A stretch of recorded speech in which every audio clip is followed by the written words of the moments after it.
બગાડી રીતે તેવી જવા દે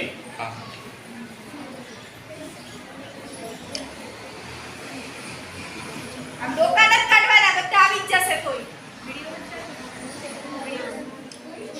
અત્યારે આનામાં પેલા આપણે લાઈટ ફોટો જરો તો પાછળ લઈ લેવાનો આ તો ઇવેન્ટ પર લઈ લેવાનો મસ્ત પ્રોફાઇલ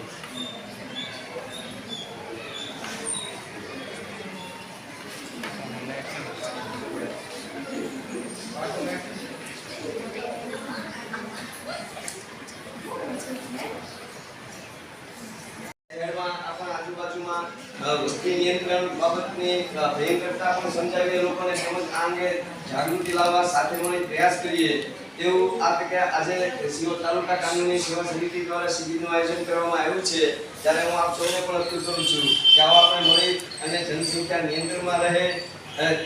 તે રીતે લોક જાગૃતિનો પ્રચાર કરીએ તથા સૌ સહયોગ આપી અને આ બાબતે આપણે વસ્તી નિયંત્રણ બાબતે ગંભીરતા જે છે તે લોકોના માનસમાં સમજણમાં આવે તેઓને તે ખરેખર આ વસ્તુ જરૂરી છે એના પ્રયાસો કરીએ. દિવસની ઉજવણી કરવામાં આવી રહી છે ત્યારે સાથોસાથ આપણે પણ આજે વિશ્વભરમાં જે વિશ્વ જનસંખ્યા દિવસ કઈ રીતે મનાવવામાં આવે છે અને 11 જુલાઈ શા માટે મનાવવામાં આવે છે તો તે બાબતે હું કહું તો